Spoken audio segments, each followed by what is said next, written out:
Akkam jirtu maatiiwwan chaanaalii baruuftu har'a akka waliin ilaalu 1.13 divisibility test kan jedhu waliin ilaalla. Haga xumura viidiyoo kanaatti na waliin turaa isiniin jedha. Egaa divisibility test gaafa jennu lakkoofsa dividend way divisoriidhaaf gaafa hirru lakkoofsi sun remainder malee yookiin haftii malee hiramee kan jedhu kan ittiin mirkaneessuun yookiin immoo kan ittiin check goonudha jechuudha. In the previous lesson you practiced how to get the quotient and remainder while we divided a positive integer by another positive integer. Yeroo darbe keessatti yookiin immoo lesson darbe keessatti jechuudha waa'ee maaliitii nuti barachaa turre yookiin immoo practice gochaa turre akkamittiin quotientii fi remainder akka argannu kan nuti practice gochaa turre yookiin immoo barachaa turre jechuudha. Yeroo maali? Yeroo lakkoofsa positive integer birootiif hirree remainder akkamitti remainder fi quotient akkamitti akka argachaa turre practice gochaa turre jechuudha. Yeroo kam? Yeroo positive integer weightiif gaafa hirru quotient fi remainder akkamitti akka argamu waliin ilaalaa turre jechuudha. Lesson darban keessatti ammoo nuti ilaallu waa'ee maaliiti? Waa'ee divisibility test. Waa'ee divisibility test akkamitti check akka goonu jechuudha. A B dhaaf yeroo hirru akkamitti hirama. A B dhaaf hiramuusaa akkamitti check akka goonu jechuudha. Haftee malee hiramuusaa akkamitti akka check goonu kan nuti barannu divisibility test keessatti jechuudha. Maal malee? Division algorithm malee. Kana jechuun division algorithm yeroo jennu bifa zigzaagaa fayyadamnee ishii fayyadamnu jechuudha. Fakkeenyaaf A lama B dhaaf yeroo hirtan bifa zigzag kana fayyadamtanitti kan isin hirtan jechuudha. Fakkeenyaaf activity 1.4 keessatti akka argitan irra kan jiru kan 2584 kan lamaaf yeroo hirtan mallattoo kana akkasiin fayyadamuudhaan lama as keessanitti kan isin fayyadamtan miti division algorithm keessatti jechuudha. Kan otoo hin fayyadamin hiramuusaa kan mirkaneessinu divisibility test jennaa jechuudha. Egaa akkuma asirratti isin himee jiru now you will revise the divisibility test to check whether A is divisible by B or not without performing division algorithm. Division algorithm sana otoo hin fayyadamin A B dhaaf hirree kan ittiin check goonu hiramuusaa kan ittiin check goonu kan ittiin mirkaneessinu jechuudha. Haftee malee hiramuusaa kan ittiin mirkaneessinudha jechuudha. Activity 1.4 alal waliin check whether the first integer divisible by the second or not without using division algorithm. Division algorithm fayyadamnu gaas keessatti division algorithm fayyadaminaan hom jedhe lakkoofsa integer kana first integer kana second integer dhaaf first integer kana second integer dhaaf hiraanuun jedha. Isiin kan ishii asirratti argitan first integer jedha. Isiin ammoo second integer taati. Ishiin kun first, ishiin kun second, ishiin kun first, ishiin kun second dha. First kan second dhaaf hiraanuun jedha. Maal otoo hin fayyadamin division algorithm otoo hin fayyadamin lakkoofsichi ni hiramu moo hin hiramu kan jedhu kan mirkaneessitu jechuudha. Lakkoofsi 2584 kan lamaaf hirtu jechuudha. Hiramuusaa kan ittiin check gootan immoo osoo wanni hin taane jechuudha. Osoo division algorithm otoo hin taane isaan alaa jechuudha. Division algorithm yeroo jennu mallattoo zigzaagaa ishii kana fayyadamtaniitidha jechuudha.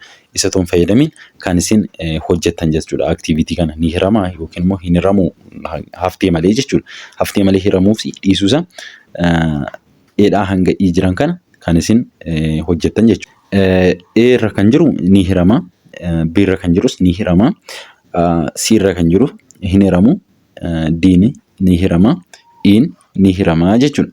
Mirkaneessuu dandeessu calculator as fayyadamtanii mirkaneessuu dandeessu jechuudha. Garuu division algorithm otoo hin fayyadamin kan isin activity 1.4 kana hojjettanii jechuudha. From your activity, you may check this either by using division algorithm or by applying rule without division.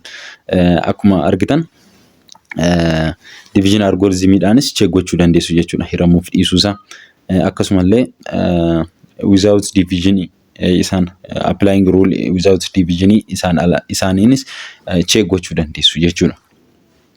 Ittaafuma every number is divisible by 1. Lakkoofsi kamiyyuu jechuudha. Lakkoofsi kamiyyuu every number is divisible by 1 jedha. Lakkoofsi kamiyyuu tokkoof ni hirama jechuudha. Lakkoofsi kamiyyuu tokkoof ni hirama nun jedhe. You need to perform the division procedure to check divisibility of one natural number by another. The following rule can be help you determine whether a number is divisible by 2, 3, 4, 5, 6, 8, 9, and 10. Divisibility tested by 7 will not discuss how because it is beyond the scope of this level. Egaa lakkoofsa nu kenname tokko kan ittiin check gochaa deemnu akkuma argitan lakkoofsa kan ittiin check gochaa deemnu tokkoof ni hirama jennee turre. Lakkoofsi kamiyyuu tokkoof ni hirama jennee turre. Lamaafoo ni hirama lakkoofsichi yoo maal ta'e lamaaf kan hiramu. Sadiifoo yoo maal ta'e lakkoofsichi kan hiramu. Afuriifoo akkas jennee haga dhufnee 10 geenyutti lakkoofsichi yoo maal ta'edha kan inni hiramu lakkoofsa amma maqaa dhufne kana isaan kanaaf jechuudha. Yoo maal ta'edha kan inni hiramu lakkoofsichi jennee kan ittiin mirkaneessinudha jechuudha. As keessatti divisibility test keessatti jechuudha. Divisibility test by 7 will not discuss now because it is beyond the scope of this level. Lakkoofsa torba as keessatti maqaa hin dhoofne lakkoofsa 2, 3, 4, 5, 6, 8, 9 fi 10 maqaa dhahee jira. As keessa divisibility test kana keessatti jechuudha. Garuu torba as keessatti maqaa hin dhoofne maaliif amma sadarkaa amma irra jirrutti isin hin barbaachisu jechuudha. Torbaaf hiramuu yoo maal ta'e lakkoofsichi torbaaf hiramuu kan jennu xinnoo waan asitti sadarkaa kanarratti xinnoo isinitti ulfaachuu waan danda'uuf asirra isin hin keenye jechuudha. Divisibility test. It is an easy way to check whether a given number is divisible by 2, 3, 4, 5, 6, 8, 9 or 10 without actual performing the division process. Division process yoo ta'u fayyadamin karaatti nuti karaa salphaa ta'een karaatti check goonu jechuudha. Lakkoofsa nuu kenname wayii tokko lakkoofsa 2 fi 3, 4, 5, 6, 8 fi 9 akkasumallee 10 ni hiramaayii jennee kan ittiin check goonudha jechuudha. Divisibility testiin akkuma dura isinitti hime jechuudha. Kanas division process sana osoo hin fayyadamin jechuudha. Kan nuti ittiin check goonu jechuudha. Lakkoofsa wayii nu kenname tokko 2 ni hirama lakkoofsichi yoo maal ta'e kan inni 2 hiramu. 3 akkasuma yoo 3 kan hiramu yoo lakkoofsichi maal ta'e 4 ni hiramaayii jennee haga dhufnee 10fis illee akkasuma 8fis 6fis 5fis illee akkasuma lakkoofsichi yoo maal ta'edha kan inni lakkoofsota kanaaf lakkoofsa asirratti tarreeffaman kanaaf lakkoofsa nu kenname tokko lakkoofsa asirratti tarreeffaman kanaa 10 dabalatee jechuudha. Yoo lakkoofsichi maal ta'edha kan inni lakkoofsota kanaaf hiramu lakkoofsa 2, 3, 4, 5, 6, 8, 9 10 kan inni hiramuu danda'u yoo maal ta'e lakkoofsichi kan jedhu kan ittiin check goonu yookiin kan ittiin mirkaneessinudha jechuudha. Maal otoo hin fayyadamin division process sana otoo hin fayyadamin jechuudha. Kan ittiin ishiin kun maal jedhamti divisibility testidha jechuudha. Torba as keessa isiniif hin keenye maaliif sadarkaa keessa miti jechuudha. Akkuma dura isinitti sadarkaa keessa miti jechuudha. Sadarkaa ammarra jirtanitti torbaaf hiruun isinitti ulfaachuu waan danda'uuf jechuudha. Torbaaf hiramuu lakkoofsa tokko torbaaf hiramuu kan ittiin check gootan akka lakkoofsa isaan asirratti tarreeffaman kana isinitti salphachuu dhiisuu mala jechuudha. Haa ta'uutii lakkoofsa nu kenname tokko 2 ni hiramaayii kan jedhu lakkoofsa 2 hiramaayii kan jedhu yoo maal ta'e lakkoofsichi kan jedhu waliin ilaalla jechuudha. 2 hiramaayii lakkoofsa wayii nu kenname tokko 2 hiramaayii kan jedhu yoo maal ta'edha lakkoofsi inni dhuma if it is units digit is divisible by 2 lakkoofsa isa dhumaa ilaallaa jechuudha. Lakkoofsa nu kenname tokko keessatti lakkoofsi kun 2 ni hiramaayii divisibility testiidhaan check godhi kan jedhu yoo nu gaafate jechuudha. If it is units digit is divisible by 2 lakkoofsa isa dhumaa ilaalla jechuudha. As keessatti kunoo fakkeenyaaf fudhannu lakkoofsa as keessaa fudhannu lakkoofsa A kanaa fi D kanaa wajjin akka fakkeenyaatti jechuudha. 2,584 kun lamaa firamaayii. Amma egaa division algoritmii fayyadamna. Division processii sana fayyadamna. Mallattoo zigzaagaa kana fayyadamne isa hojjennu sun miti jechuudha. Amma divisibility testii fayyadamna. Division algoritmii divisibility testii yeroo fayyadamnu lakkoofsa ishii qal'aa laallaa jechuudha. Ishii dhumaa laalla jechuudha. Ishii dhumaa maal argina? 2,584 kana keessatti inni dhumaa maanni? Unit digitiinsa inni dhumaa 4dha jechuudha. 4 kun lamaaf hiramaa? 4 kun lamaaf yoo hirame jechuudha ni hirama waan ta'eef 4 kun lamaaf waan hiramuuf lakkoofsi 2,584 kun lamaaf hiramaa jechuudha. Asirratti immoo diimuu ilaallu. 7,964 kun afuriif hiramaayii kan jedhu lamaaf hiramaa kan jedhu ilaalamu. Afuriif otoo hin taane lamaaf ilaallu akka fakkeenyaatti waan fudhannuuf lamaaf hiramaayii kan jedhu ilaalu. 4 kun lamaaf hirama waan ta'eef ishiin dhumaa kun 4 kun lamaaf hirama waan ta'eef kanaafuu 7,964 kun lamaaf hirama jechuudha. Isa dhumaasaa ilaallaa jechuudha. Yeroo lamaaf hiramuusaa yeroo cheeggoonu isa dhumaasaa lamaaf hirama taanaan inni dhumaa unitiin digitiinsaa jechuudha. Unit digitiinsaa inni dhumaa lamaaf hirama yoo ta'e jechuudha. Lamaaf hirama taanaan lamaaf wanti hiramuusa dhoowwu hin jiru jechuudha. Lakkoofsichi amma fe'aa guddatu lakkoofsichi lamaaf hiramuusaa isan dhoowwu jechuudha. Sadiifoo yoo maal ta'edha?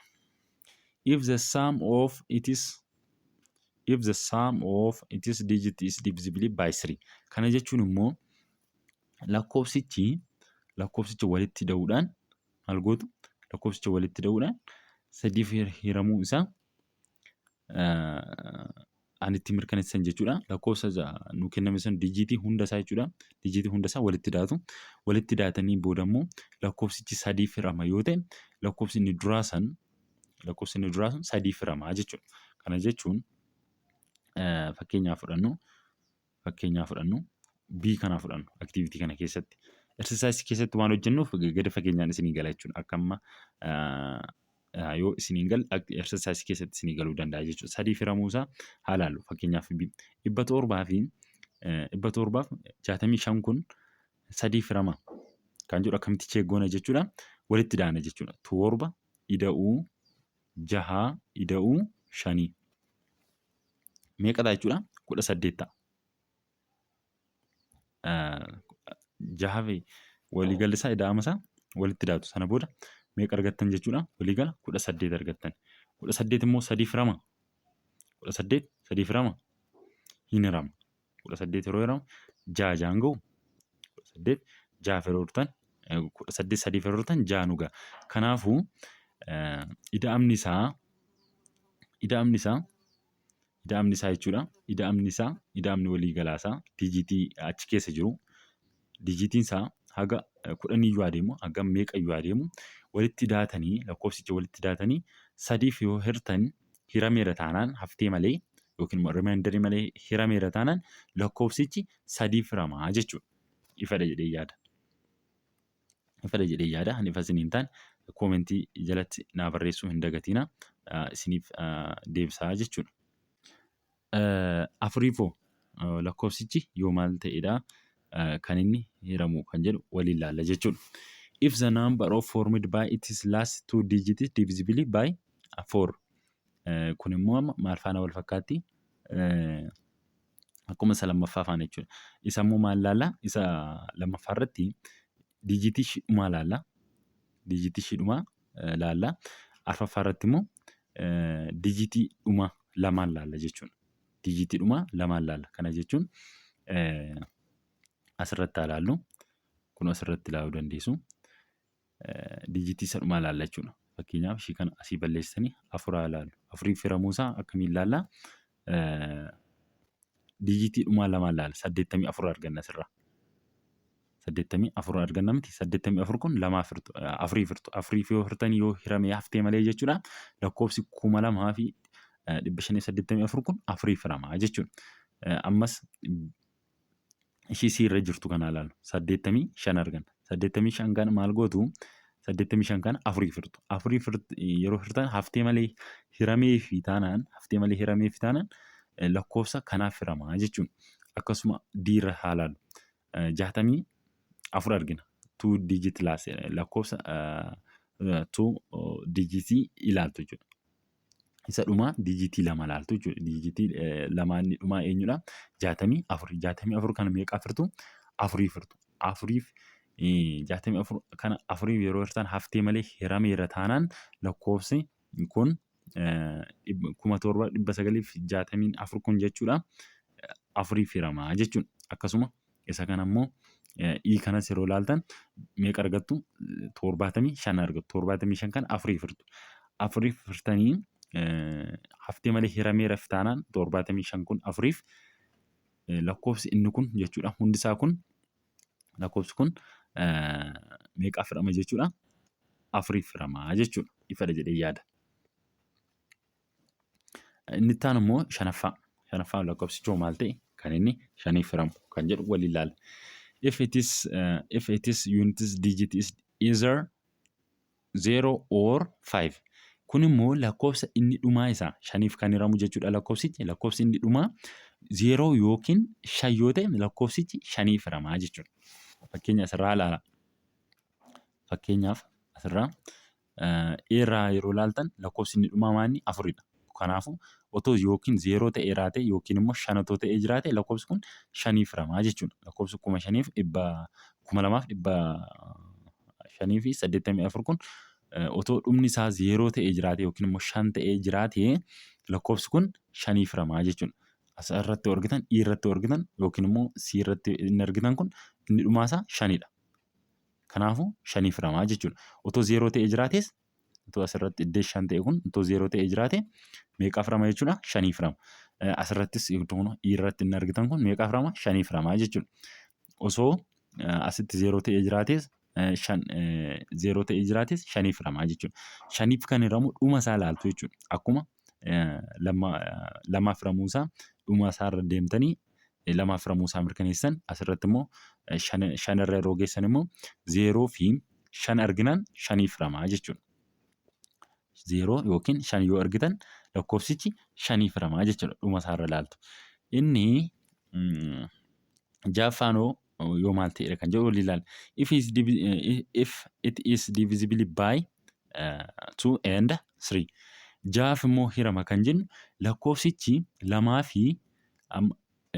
yoo hirame akkasuma immoo sadiifis yoo hirame kan inni meeqaaf hiramu? Ja'aaf hiramu jechuudha. Ja'aaf hiramuusaa akkamitti mirkaneessitu? Dura lamaaf hiramuusaa mirkaneessitu lakkoofsicha. Itti aansuudhaan immoo sadiif hiramuusaa mirkaneessitu. Sana booda lamaafis hirameera taanaan sadiifis hirameera taanaan lakkoofsichi ja'aaf hiramaa jechuudha. Dura kan lamaasaa mirkaneessitu lakkoofsa isa dhumaa lamaaf hiramuusaa mirkaneessitu achumaan lakkoofsa ida'amni hundasaa dijiitii sanaa jechuudha.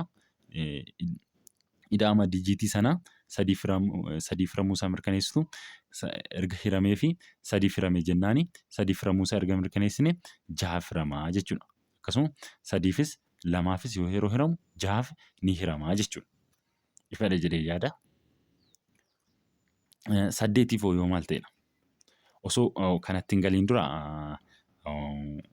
ja'a fi ja'a ifasinii ta'eera jedhee yaada. Shanis akkasuma afuris sadillee lamallee akkasii torbaffaa isiniif himaa jechuudha. Kana nuti irratti naaf qabattu aan torbaffaa jechuudha.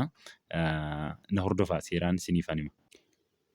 Divisibility test of 4-7 jedha. Divisibility test 4-7 torba afaan hiramu immoo yoo maal ta'e kan jedhu mee waliin haa ilaallu. Egaa kitaabni keessan illee sadarkaa keessan miti jedheeti jira. Haa ta'uuti isin qabadhaa isin fayyada jedheetanii kanan isiniif fide. To determine whether a given number is divisible by 7, the double the unity digit of the given number. Find the difference between this number and the number formed by omit the unit digit from the given number.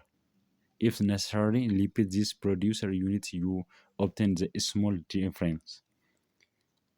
if the final difference is divisible by 7, then the given number is also divisible by 7. The final difference is not divisible by 7, then the given number is not divisible by 7. Kana jechuun gaa lakkoofsi kun torbaaf hirama kan jennu yoo maal ta'e isiniin jedheen ture maal gootu double gootu isiniin jedha. Lakkoofsa fakkeenyaaf ishii tana biirra jirtu kana ilaallu yookiin immoo isuma eerra jirtu kana ilaallu. Lakkoofsa tokko isinii kenname torbaaf hiramuu isaa kam cheek gootu lakkoofsa isa dhumaa ilaaltu. Lakkoofsa isa dhumaa ilaaltu inni dhumaa maa inni fakkeenyaaf eerra kan jiru kun inni dhumaa kun maa inni 2dha. 2 sun double yeroo gootan meeqa ta'a? 2 dachaasaa yeroo gootan jechuudha. 2 baay'isu 2 meeqa ta'a? 4 isinii ta'a. Double gootu jechuudha. Unitii ishii dhumaa jechuudha. Unitii ishii dhumaa double gootu. Double gootu nuun jedhee jira gaa nu asirratti. Double gootu. Double erga gootanii find the difference between this number and the number formed by omitting the unit digit from the given number. Sana booda maal gootu? The number formed by omit the unit digit is 18. Ishiin hafte immoo lakkoofsittiin ishiin hafte meeqadha? Lakkoofsa ishii hafte barbaadna nagaa. Amma maal gootanii? Ishii dhumaatan nuti isin fudhattan miti 2 fudhattan. 2 kana yeroo fudhattanii double gootan miti 2 baay'isu 2 gootan.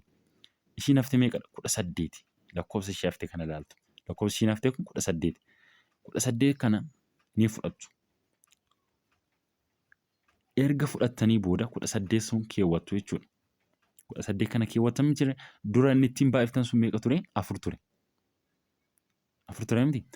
Isa hafe sun lakkoofsa 18 hafe nuufame miti isa hafe kana irraa hir'iftu. Maaliin irraa hir'iftu? Lakkoofsa isa dura double goone sun jechuudha. Unit digit isaa sun double isa goone sun irraa hir'iftu. Meeqanne 4dha jechuudha. 18 irraatii meeqa hir'iftu jechuudha? 4 hir'ifna. Sana booda meeqa arganna? 14 arganna. 14 sanoo torbaaf hirama? Ni hirama. 14 torbaaf yeroo hir'u meeqa ta'a? 2 arganna. Kanaafuu 182 torbaaf hiramaa jechuudha. Ammas biittaafu ifadha jedhee yaada kan ifa isiniin ta'an koomentii jalatti naa barreessuu hin dagatina. Akkasumallee yaada qabdan koomentii jalatti naa barreessuu hin dagatina. Biimmoo haa laallu. Bifuma kanaan adeemnee haa laallu. Lakkoofsa maal argina? Dhumarratti maal argina? Tokko argina. Lakkoofsa kana double goona. Double yeroo gootan 2 baay'iftu jechuudha. Kana jechuun 2 baay'iftu. Kana jechuun 1 times 2 equal to 2. Lakkoofsa meeqa nu hafe? Lakkoofsa meeqatu nu hafe? 100tu nu hafe. Yeroo kana maal gootu? 100 isaa hafe kan 100 hir'isuu meeqaati? 2 gootu. Maaliif? Ittiin baay'ifnee jira waan ta'eef ishee dura. Omit numberiin keenya maalidha? Ishiin lakkoofsi inni nu hafe omit numberiin keenya 100 miti. 100 irraatii meeqa hir'istu? 2 hir'istu. Isa ittiin baay'iftan sun jechuudha. Sana booda meeqa arganna? 98 arganna.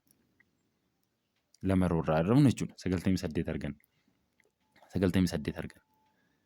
Amma 98 kana meeqaaf hirtu? Torbaaf yoo hirtan hin hiramu jechuudha. Hin hiramu waan ta'eef ammas double gootu jechuudha. Double irruma deebitanii akka dura hojjechaa turtan unit digitii isaa ilaaltu jechuudha. Unit digitii isaa ilaaltu ammas waan hiramuu hin dandeenyeef 98 sun waan hiramuu hin dandeenyeef ammas irra deebisu jechuudha. Maal argattu? Irra yeroo deebitan 98 kan irruma deebitanii akkuma isa dura yaalaa turre jechuudha. 8 arganna. 8 double yeroo gootan 2 baay'iftu jechuudha. 2 yeroo baay'iftan 16 argattu. 16 argattu jechuudha. Lakkoofsi hafe kun meeqadha? Lakkoofsi hafe kun 9 miti reega. Omitidii isa arganne sun jechuudha. Omitidii isa arganne sun meeqadha? 9. 9dha jechuudha. 9 yeroo erga argattanii booda maal gootu? 9 isa argattan sun 16 dura argattanii jirtu. 16 isa argattanii 8 baay'isuu meeqaatiin argattani? 2tiin argattan. 16 irraatii 9 yeroo raftan meeqa argattu? 7 argattu. torba erga argattanii torbaaf yeroo hortan meeqa argattu? Tokko argattu jechuudha. Kanaafuu torbaaf ni hirama waan ta'eef kanaafuu 1,100 meeqaaf hirama jechuudha? Torbaaf hirama. Saddeettaffaadhaaf immoo kan hiramu yoo maal ta'e lakkoofsichi kan jedhu waliin ilaalla. If the number formed by its last 3 digits is divisible by 8 maal laalan immoo jechuudha. Saddeettii fi kan hiramu lakkoofsichi last 3 digit kana jechuun lakkoofsa dijitii sadii isa dhumaa laala jechuudha. Dijitii sadan isa dhumaa laalaa jechuudha. Dijitii sadan inni dhumaa sun saddeetiif hirama taanaan dijitii inni dhumaa sadan sun saddeetiif hirama taanaan lakkoofsichi saddeetiif hiramaa jechuudha. Eenyu faana wal fakkaata jechuudha? Afuriif saddeet wal fakkaata jechuudha asirratti seerota kana keessatti jechuudha. Afur maa inni? Afur lakkoofsa isa dhumaa dijitii lamaan isa dhumaa laalaa jechuudha. Dijitii lamaan isa dhumaa laala. Saddeet immoo maal laala? Dijitii isa dhumaa sadi laalaa jechuudha wal fakkaatu. Yoo inni dhumaa lamaan asirratti jechuudha. Afurii faana hiramu yoo inni dhumaa lamaan jechuudha. Inni dhumaa lamaan yoo afuriif hiraman lakkoofsichi afuriif hirama. Saddeettaffaa irratti immoo yoo inni dhumaa sadan lakkoofsichi inni dhumaa sadan sun dijitiinsaa jechuudha. Dijitiinsaa sadansaa sun dijitiin dhumaa sadansaa sun yoo saddeetiif hiraman lakkoofsichi saddeetiif hiramaa jechuudha. Afurii fi saddeet wal fakkeenya qabu jechuudha. Ittaansuudhaan salgaffaa laalu. Salgaffaa. If the sum of its digits is divisible by 9. Kun immoo eenyu faana wal fakkaata? Sadaffaa faana wal fakkaata jechuudha. Sadi ida'amni lakkoofsichaa walitti ida'amuun sadii yoo firaman lakkoofsichi sadiif hiramaa jennee ture.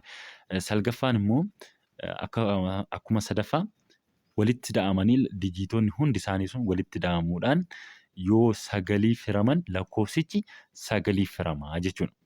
Amma eenyu faana waliin firoomsitu jechuudha. Afuriif saddeet waliin firoomsitanii isinii qabachuudhaaf isiniif mala kana isiniif wayya jedhee yaada. Afurii fi saddeet walitti firoomsitu. Sadii fi eenyuun immoo walitti firoomsu? Sadii fi sagal immoo walitti firoomsitu jechuudha. Sadii fi sagal walitti firoomsitu. Afurii fi saddeet walitti firoomsitu. Ida'amni salgaffaarra kan jiru hunda isaanii jechuudha walitti da'uudhaan sagaliif yoo hiraman lakkoofsichi sagaliif hiramaa jechuudha. Fakkeenyaaf fudhannu sagalii asirraa fudhannu kunoo asirra nuuf kaa'ee jira. Kunoo asirraa fudhannu torba, jaha, shantu jira. Torba ida'uu, jaha ida'uu, shanii meeqa wal qixa? 18. 18 sagaliif yoo hirtan meeqadha? 18 immoo sagaliif hirtu. Kanaafuu sagaliif yoo hirame 18 kun sagaliif hirameera taanaan ida'ameet lakkoofsi kun 765 kun sagaliif ni hiramaa jechuudha. 18 sagaliif yoo hirtan meeqadha? 2 gaha jechuudha. 2 gaha. Kanaafuu lakkoofsi 765 kun sagaliif hiramaa jechuudha. Ifadha jedhee yaada. Kan ifa isiniin taane koomentii jalatti naa barreessuu hin dagatina. Akkasumallee yaada qabdan koomentii jalatti naa barreessaa. Akkasuma telegiraama irratti illee naa barreessuu dandeessu. Achiin isin deebisuu hin danda'a jechuudha. Ittaansuudhaan immoo 10 ilaalu. 10ffaa. 10niif immoo kan hiramu yoo maal ta'e lakkoofsichaan jedhu ilaalu. If it is unit digit is 0. 10 immoo jechuun eenyu faana wal fakkaata jechuudha. Inni immoo 5 faana wal fakkaata. Dijitii inni dhumaasaa 0 yoo ta'e jechuudha. Dijitii dhumaasaa qofa ilaaltu. Inni dhumaasaa 0 yoo ta'e lakkoofsichi 10niif hiramaa jechuudha. Lakkoofsonni kun 10niif hin hiraman fakkeenyaaf amma kun hin hiraman. Maaliif inni dhumaasaa 0 miti jechuudha. 0 miti jechuudha. Inni kun eenyu faana waliin firoomsitu amma isiniifan sassararaa. Lakkoofsa afuri saddeet faana wal fakkeessitu. Sadi immoo sagal faana waliin firoomsitu. Shan immoo kudhanfaan akkasii waliin firoomsitanii qabattu jechuudha. Kudhanfaan waliin firoomsa akkasitti qabachuudhaaf isinii salphata jedhee yaada. Itti aansuudhaan immoo example waan kana waliin ilaallaa innis akkas jedha. Using divisibility test check whether 2334 is divisible by 2, 3, 4, 5, 6, 8, 9 and 10. Kana jechuun divisibility testiidha kan nuti fayyadamnu jechuudha. 2334 kana lamaaf hiramuusaa sadiif afuriif jedheet warreen isaan kana haga kudhaniitti nu ka'ee jira. Torba biraa hambisee jechuudha. Lamaa kaasee hanga kudhaniitti hiramuu isaa kan nuti cheeggoonu jechuudha. Maal fayyadamne? Divisibility testii fayyadamne jechuudha. Egaa akkuma asirratti argitan 2334 kun lamaaf hin hirama yeroo lamarraa eegallu jechuudha. Jalqaba irratti nu ka'ee jira waan ta'eef lamaaf inni hiramamu hin hiramu kan jedhu wajjin ilaalla jechuudha. 2334 kun lamaaf ni hirama. Ni hirama. Maaliif 2334 kun lamaaf ni hirama. Is divisible by 2 nun jedha. Since it is units digits 4 is divisible by 2 nun jedha. Maal ilaalla jechuudha. Akkuma kanaan duras niin jedhe lakkoofsi tokko lamaaf hirama kan jennu jechuudha. Isa dhumaasaa ilaalla. Isa dhumaasaa sun lakkoofsi inni dhumaa dijitii inni dhumaa sun lamaaf hirameera taanaan lakkoofsichi lamaaf hiramaa jechuudha. Kanaafuu afuridhaa dhumaa irratti kan argamu jechuudha. 2334 kana keessatti dhuma irratti kan argamu lakkoofsa afuridha. Afur immoo lamaaf hin hiramaa jechuudha. Lamaaf hirameera taanaan lakkoofsichi inni dhumaa sun lakkoofsichi lamaaf ni hiramaa jechuudha. Lakkoofsi 2334 kun lamaaf hin hiramaa jechuudha. Sadiif hiramu immoo akkasuma walii ilaalla jechuudha. Sadiif ni hiramaa kan jedhu ida'amni lakkoofsota achi keessa jiranii jechuudha. Ida'amni lakkoofsota hunda isaanii fakkeenyaaf lakkoofsa as keessa jiran meeqadha? Dijitii meeqadha? Dijitii afuri. Dijitii arfan kana hunda isaa tokkoon isaanii walitti ida'uudhaan jechuudha. Fakkeenyaaf 2, 3, 4tu jira miti. Isaan kana hunda isaa walitti ida'uudhaan maaluun jedha? Walitti ida'uudhaan yoo lakkoofsa walitti daane sun inni arganne sun jechuudha. Yoo lama sadiif hirame lakkoofsichi sadiif hiramaa jechuudha. Kun akkuma asirratti argitan 2334 kun sadiif ni hiramaa nun jedhan jira. Kun akkuma asirratti barreessee jira jechuudha. Is divisible by 3 since the sum of the digits lama ida'uu sadii ida'uu afurii meeqa nuu kenne? 12 nuu kennaa jechuudha. 12 immoo sadiif ni hirama. 12 immoo sadiif ni hirama. Kanaafuu lakkoofsi 2334 kun sadiif ni hiramaa jechuudha. Walitti daaniiti jechuudha. The sum of the digits sana walitti daaniit inni lakkoofsichi sun yoo sadiif hirama ta'e inni walitti daane sun tokkoon dijitii achi keessa jiranii jechuudha. Walitti daane yoo sadiif hiraman lakkoofsichi sadiif hiramaa jechuudha. Ifadha jedhee yaada. Itti aansuudhaan immoo kan meeqaa ilaallu? Kan 8 haa ilaallu. Waan 8 ta'an inni nuuf kaa'ee jiru asirra jechuudha. 2334 kun 8tiif inni hiramu nun jedhe kun is not divisible by 8 nun jedhee jira. Since it is the last digit is the last digit in 334 is not divisible by 8. 3 digit ilaalama gaamatti asirratti last 3 digit kan nuti ilaalu. Since it is last 3 digit is not divisible by 8. 8 irratti yeroo ilaallu immoo jechuudha. Dijitii isa maal ilaalla? Dijitii sadii last 3 digit. Dijitii isa dhumaa sadan ilaallaa jechuudha. Gara dhumaarra sadii kan jiran. Inni immoo eenyudha? Lakkoofsi dhumaa gara sadii irra jiran last 3 digitiin dijitii sadii gara dhumaa sadiinuu meeqadha? 334 immoo 8tiif hin hiramu. Kanaafuu lakkoofsi 2334 kun lakkoofsa 8tiif hin hiramu jechuudha. Itti aansuudhaan immoo 10tiif hin hiramu.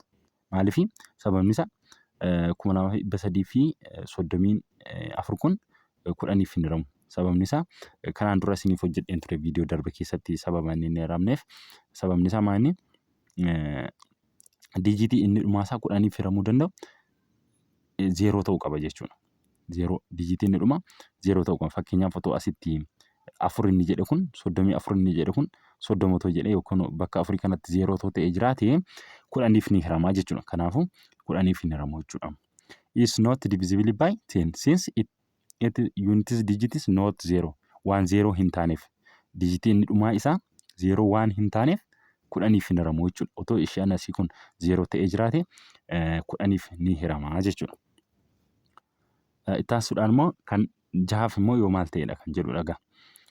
Jahaaf immoo yeroo ilaallu 2334 kun jahaaf ni hiramaa kan jedhu wal ilaala. Eeyyee ni hirama. Maaliif lakkoofsonni kun 2 fi 3 ni hiramu jechuudha. Lakkoofsi 2334 kun 2 fi 3 waan hiramuuf jahaafis ni hiramaa jechuudha. Kun asirratti akkuma dura isiniif jenne 2 hiramuusaa mirkaneeffanneerra. Kun asitti mirkaneeffanneerra 2 hirameera. Akkasuma kun 3 asirratti ida'ama since the sum of the digits the sum of digits isa 12 ta'e 12 immoo 3 ni hiramamu tire 12 waan 3 hiramuuf 3 2 hirameera jechuudha. Lakkoofsi 2334 kun kanaafuu jahaaf ni hiramaa jechuudha. Yeroo kana lakkoofsi kamiyyuu 2 fi 3 hirameera taanaan jechuudha. Haftee malee hirameera taanaan jahaaf dirqama ni hiramaa jechuudha. Itti aansuudhaan immoo kan 4 ilaalla. Kan 4 irratti immoo kan isa 8 faana wal fakkaatu kun asitti ilaalle. Kan 8 faana wal fakkaata. Kan 8 the last 3 digit ilaalla miti reega. Lakkoofsa diijitii sadan isa dhumaa ilaalle asirratti jechuudha. 8ffaa irratti. 4 irratti immoo kan 8 jechuudha. Kan 8 faana hiramu kan jennu kun 8 faana hiramu lakkoofsa last 3 digit lakkoofsa diijitii dhumaa isa 3 ilaalla miti re. 4 irratti immoo 4 hiramuu isaa kan ittiin mirkaneeffannu the last 2 digit ilaalla. 2 digit ilaalla. 34 kan miti re 2 diijitii isa dhumaa 2 jechuudha. 2 diijitii isa dhumaa 2 diijitii isa dhumaa 2 ilaalla. Isa laalleet inni 4 hirama taanaan lakkoofsichi ni hiramaa jechuudha. Kanaafuu asuma irratti kun asirratti ni kaa'ee jira. Is not divisible by 4. 2334 kun jechuudha. Ifama 2334 kun 4 hin hiramu. Sababni isaa maal jedha? Since the last 2 digits that is 34 is not divisible by 4. The last 2 digit ilaalla isiniin jedhee jira. The last 3 digit the last 3 the last 2 digitiin isaa meeqadha? 34 34 immoo 4dhaaf hin hiramu jechuudha. 34 4 hin hiramu jechuudha. 4 hin hiramu taanaan lakkoofsi 2334 kun 4 hin hiramu jechuudha. Ifadha jedhee yaada. Otoo fakkeenyaaf asirratti inni 4 jenne kun 34 jenne kun dhumni isaa kun jechuudha 2334 kun 2316 otoo ta'ee jiraate lakkoofsi kun 4 hin hiramaa jechuudha. Maaliif 16 kun lakkoofsi 2 ishee asii 34 kana balleessitan 16 otoo bakka buuftanii 4 hin hiramu. Sababni isaa 16 4 waan hiramuuf lakkoofsichi ni hiramaa jechuudha. 2316 otoo ta'ee jiraate 4 hin hiramaa jechuudha. Ifadha jedhee yaada. Kan ifa isin hin taane koomentii jalatti naa barreessuun dagatina. Itti aansuudhaan immoo 5 laalla. 5 immoo ni hiramu moo hin hiramu kan jedhu. 5 hin hiramu jechuudha. Hin hiramu nuun jedhe. Maaliif 5 it is not divisible by 5. Lakkoofsi 2334 kun meeqaan hin hiramu? 5 hin hiramu. Sababni isaa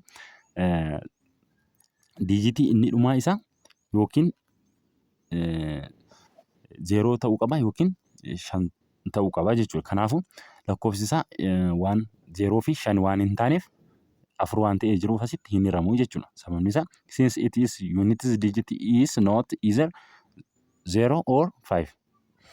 10 irratti yeroo laalle 0 ta'uu qaba jennee turre. Asirratti immoo 5 yookiin 0 ta'uu qaba jechuudha. Otoo fakkeenyaaf asitti otoo 0 ta'ee jiraate inni 4 jedhu kun lakkoofsi kun 5 firama jechuudha. Lakkoofsi kam 2330 2330 kun meeqa firama jechuudha? 5 firama jechuudha. Otoo dhumni isaa 35 ta'ee jiraate 35 otoo ta'ee jiraates 5 hin hiramaa jechuudha. Itti aansuudhaan immoo 2334 kun 9 ni hiramaa. Is not divisible by 9. Sababni isaa maaliif? 9 hin hiramu lakkoofsi kun. Sababni isaa since the sum of the digit is the sum of digitiin isaanii meeqa ta'e? Digitii ida'amni digitoota tokkoon isaanii 12 dhufe. 12 immoo 9 hin hiramu. Kanaaf hin hiramu jechuudha. Ifadha jedhee yaada.